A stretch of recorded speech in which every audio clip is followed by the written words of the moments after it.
Great news. All those people that you've heard of dying, all the family and friends, all the increased obituaries, all the newspaper readings about people dying, it's not excess deaths. It's just a figment of your imagination. It's not happening. You will be glad to know that in the UK, excess deaths are down by 14%. Incredible. Wow. If you can't handle conspiracy, I think you better stop right here now because this doesn't make sense to me, and I am just sharing with you what I have noted. And so, to start off, before I even get into the data, I will show you something very, very interesting. And this is what I think is quite significant. Here we have one of the most outspoken voices globally about excess deaths was Andrew Bridgend, MP from the UK. As fate would have it, he lost his seat. And this here is an article from the 25th of September 2024, so literally today, the mystery of Andrew Bridgend's vanishing votes. What in the world happened? This guy had won his seat since 2010. He had been stable. Then he got kicked out of the Conservative Party. The Conservative Party didn't do well in the election. He was an independent.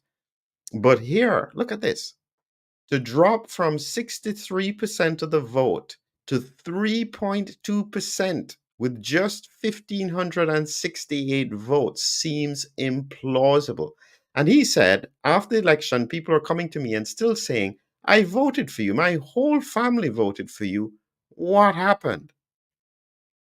I suspect he was just asking too many questions, and therefore he lost his seat. So this question about excess deaths seems to be annoying the political class. I don't know why. If more people are dying, why wouldn't you want to know? That's really been the question. Well, is it because maybe they did something in the past few years that could have contributed and they would rather not know? I don't know. But the reality is that it should have been investigated. Now, where I've come from, I saw the excess death flags since January of 2022, the Euromomo statistics, and I was flagging it all over the place, saying, look at this, look at this, look at this. There is a problem. Too many people are dying. We need to look into it. We need to understand the mechanism. And the obvious question was whether or not it could have been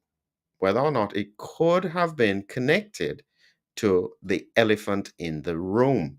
Now, for anybody who knows what I mean, is that there is an elephant sitting in the room.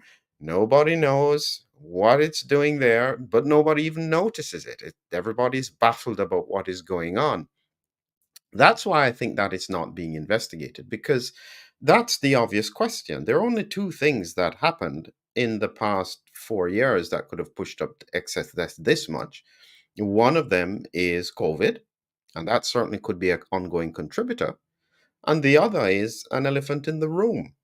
Now, it still needs to be investigated. So let me break to you first the good news that they have shown. And so this is data from the UK statistics. Deaths registered weekly in England and Wales, week ending the 13th of September 2024. So this is very updated. They just released this today. So you're getting information right up to date. And they have pointed out here, I'll show it to you here. There it goes. The number of deaths registered on week 37 was 14.4% lower than the expected number. Brilliant news. So, all of the questions that were raised by Andrew Bridgend suddenly disappear because there is no question. And so, the politicians who theoretically have now gotten rid of him, and all the people who condemned him for asking questions are vindicated because there was never a problem, they say. Don't worry about the fact that almost every week on Match of the Day, somebody else has died at a football stadium who is related to the club. I'm thinking to myself, this is now becoming so regular. I can never remember this happening so frequently. But I guess it's a figment of my imagination. So, Before I go on, just a reminder, I don't want to get too distracted with this, but coming up in another day is my webinar, Health and Wellness Session 3. This here is very important because I will show people how to navigate the health system around COVID. It's not just about you, but it's also about your family. There are a few slots left. So if you want to join, there is a link below. There are just a few slots left, and you can join us tomorrow. If it's after that, you'll have to look at the recorded webinar. But let's get back to this question. Now, I'll show you where I think the problem is with regards to the numbers in the UK. All right. I'm not a statistician. But if you tell me that 100 people dying out of 1,000 is different from 100 people dying out of 1,000 the last year, that doesn't make sense to me. I just look at numbers. So here is me looking at numbers. These are the figures that they have shown. And so this is showing the weekly deaths. And you can see here, the line here is expected deaths, the bar. Blue, number of deaths, all causes, and always bank holidays when you have less deaths registered. So the circles are down here. So whenever you have a bank holiday, there are usually less deaths registered where that comes up. This is January 2023. This is September 2024. So you can see that this is more than a year. This is about 18 months of data. You can see here in January of 2023, when Andrew Bridgend was raising the point, absolutely, there were excess deaths. And this was actually using the average of the years before, including the pandemic. It would have even been lower if you were using the 5-year average, 2015 to 2019. But even with that, excess deaths were way up in January of 2023. Remember, we are like a year and a half on from the Omicron breakout. Well, about a year on from Omicron. Excess deaths still way up. Then you can see, so it's still elevated all the way along here. It's just about right. Then there's a slight decrease. And then suddenly, look here. Whoa. Suddenly, literally overnight, excess deaths are now way down. They changed the methodology here.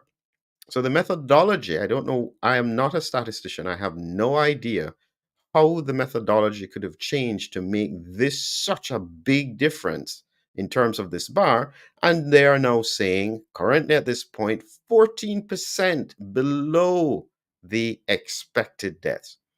But if you look carefully at this is September 2024. If you draw a line straight across, you'll realize that September 2023 was way below this here. So all of these bars are way below the period of 2023. I'm a simple guy. I just deal with numbers.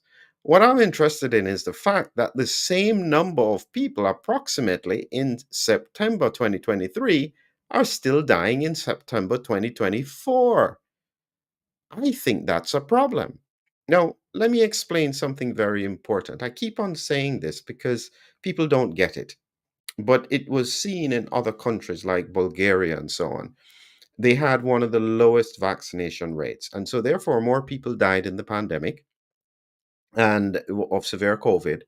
But after they got herd immunity, excess deaths dropped right off because now the virus couldn't circulate and people are dying of normal things. And critically, the people who were at risk of dying with the comorbidities had already died. So they can't die twice. And so this is the point, is that if you have people dying in excess during the pandemic with comorbidities, they can't die again. So, what it means is that new people are dying. So, even if your excess deaths are normal, back at the same level that it was in 2019, you have way above maybe 10%, 10 to 15% excess deaths because it should be way down.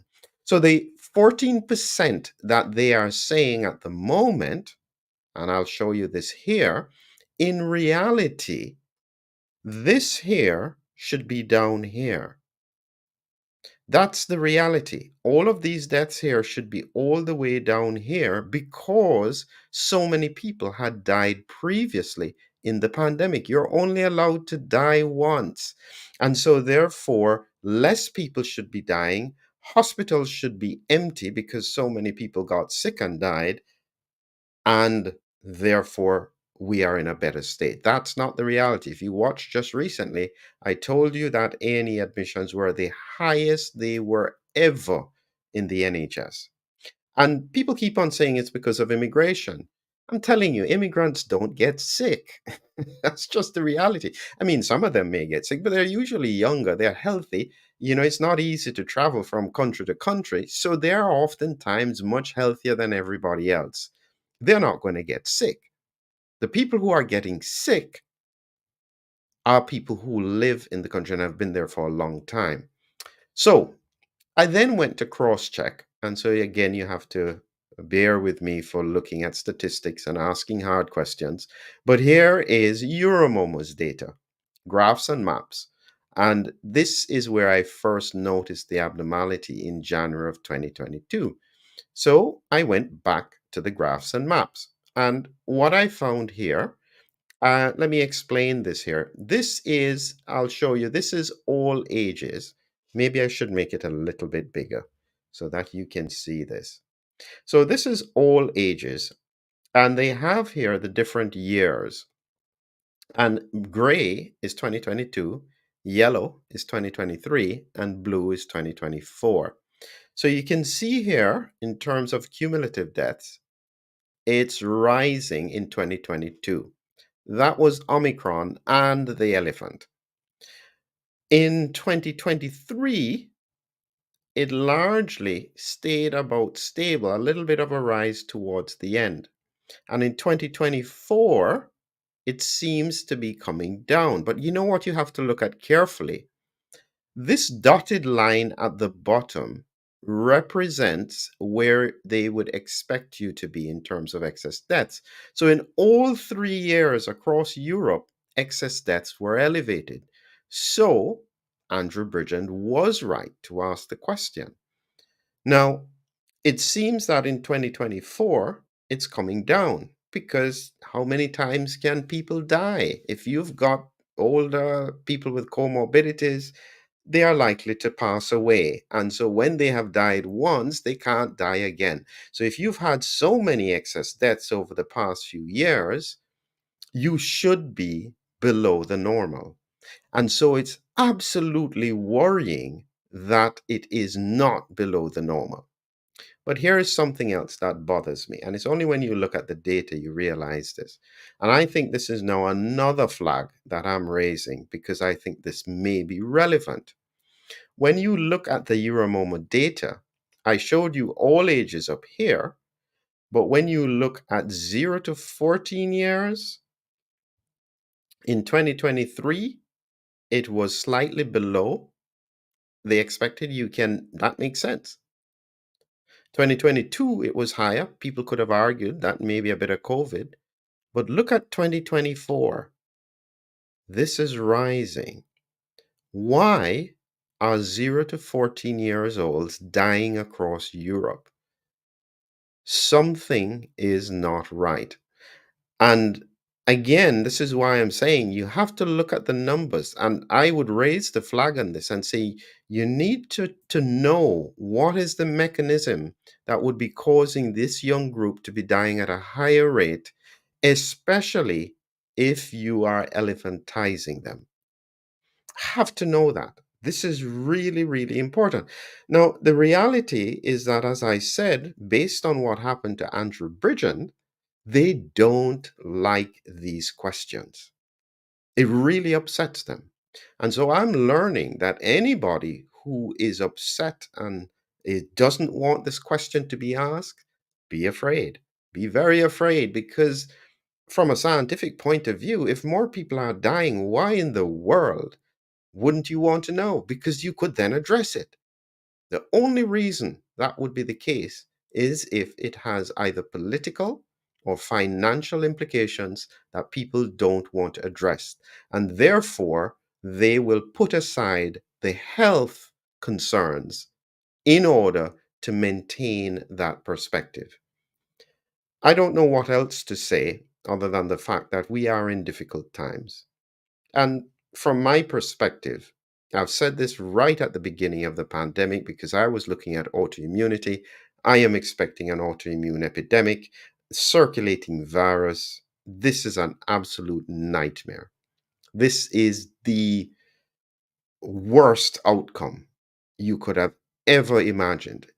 If we had, let me put it to you this way, even though there may be issues because there are side effects and adverse events around the vaccination, if the virus had gone, I would say that it probably would have been, it would have just gone away. People would have gradually ignored it and forgotten about it.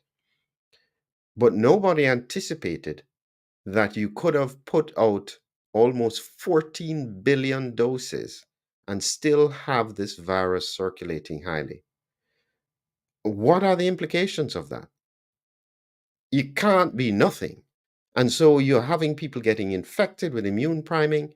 This is a disaster. This, in my view, is the worst outcome.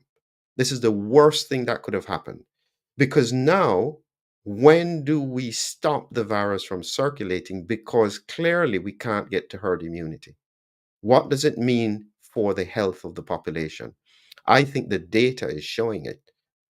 Deaths are up, and they're going to remain up for a long period of time. And even more worrying, deaths in younger age groups are up and they're rising.